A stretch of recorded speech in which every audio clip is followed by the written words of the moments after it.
Sveiki. Laimės ratą noriu sukt, galiu? Makaronai. Makaronų, sveikinam, prašom. Ačiū labai.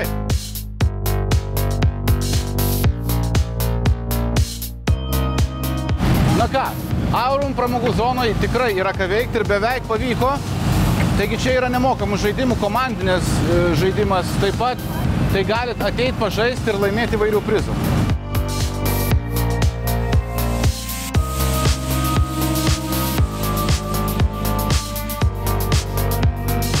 Žinoma, įrankiai yra neatsiejama lenktynių dalis. Tai DeWalt zona, tie žmonės, kurie mėgsta būti garaže, viską galbūt pasiremontuoti patys, DeWalt zona yra būtent jums.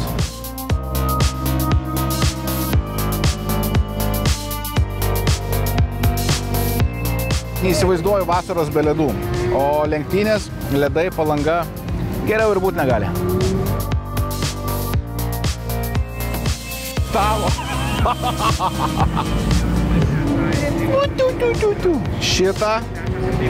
Šitą ir dukrą ir Rūžavą. Va. Nu, ačiū. Labai fainai. Čia reikia spalvint. Taip. Galiu? Taip, aišku.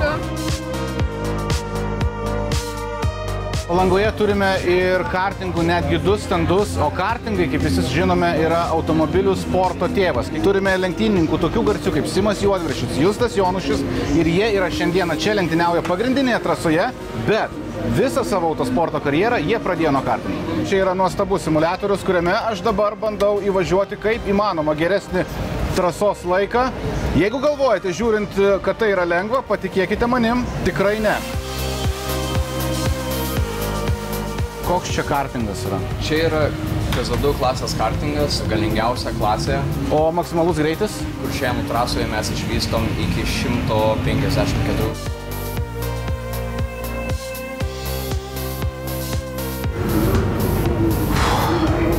Iš tiesų pamokančios istorijos saugaus eismo klasėje, tai tikrai atvykite čia, virtualios realybės akiniai yra ir labai išmoksite daug ir sužinosit. Atveskite savo mažuosius, na ir parodykite istorijas, kaip reikia elgtis saugiai kelyje.